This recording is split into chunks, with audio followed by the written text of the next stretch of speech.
श्री स्वामी समर्थ मंडळी, मैत्रिणींनो, गुरुचरित्र ग्रंथाची सांगता आपल्याला 5 डिसेंबरला करायची आहे। गुरुचरित्र पारायण जर तुम्ही घरी सप्ताहाचे 7 दिवसाचे पारायण करत आहात तरी तुम्हाला या गुरुचरित्र पारायणाची सांगता 5 डिसेंबरला शुक्रवारी करायची आहे। आणि जर तुम्ही केंद्रात पारायणाला बसले आहात तर केंद्रात जरी सांगता आहे तरी तुमच्या ग्रंथाची पोथीची सांगता जर तुम्हाला तुमच्या घरात करायची असेल तर तुम्ही तेही करू शकता। गुरुचरित्र पारायणामध्ये आपल्याला नैवेद्य अर्पण करायचा असतो, तर कुठला नैवेद्य?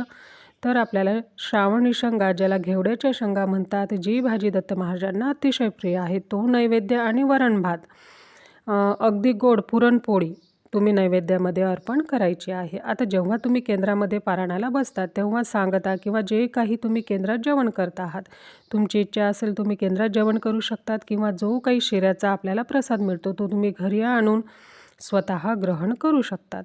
आपल्याला गुरुचरित्र पारायणामध्ये 4 नैवेद्य काढायचे असतात आणि 11 पुरणाचे दिवे करायचे असतात। तर पुरणाच्या दिव्यांनी आपल्याला दत्त महाराजांना, देवांना आणि आपल्या ग्रंथाला ओवाळायचं असतं। तर या पारायणामध्ये आपल्याला 4 नैवेद्य काढायचे असतात। अगदी तुम्ही संक्षिप्त गुरुचरित्र ग्रंथाचं पारायण केलं असेल तरीसुद्धा तुम्हाला सांगता ही 5 डिसेंबरलाच करायची आहे। बघा, तुम्हाला कांदा लसूण विरहित नैवेद्य करायचा आहे। आता 4 नैवेद्य कसे? तर एक आपल्या कुलदेवीचा नैवेद्य असतो, एक ग्रंथाचा नैवेद्य असतो, एक दत्त महाराजांचा नैवेद्य असतो आणि एक स्वामी महाराजांचा नैवेद्य असतो।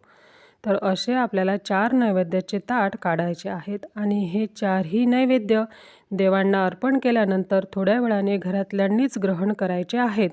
जोपर्यंत पारायणाची सांगता होत नाही 5 डिसेंबरपर्यंत कांदा लसूण खायचा नाही। संध्याकाळच्या जेवणात सुद्धा कांदा लसूण खायचा नाही।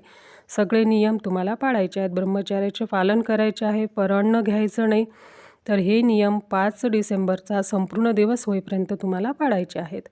आता पूजा विसर्जन करत असताना ग्रंथ आपल्या डोक्यावर ठेवायचा आणि अवधूत चिंतन श्री गुरुदेव दत्त, श्री स्वामी समर्थ महाराज की जय हा 3दा जय जयकार करायचा।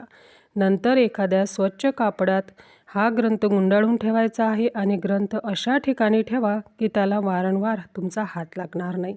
खूप पवित्र दिव्य असा हा गुरुचरित्र पवित्र ग्रंथ आहे, त्यामुळे ही काळजी आवर्जून घ्या। धन्यवाद। श्री स्वामी समर्थ।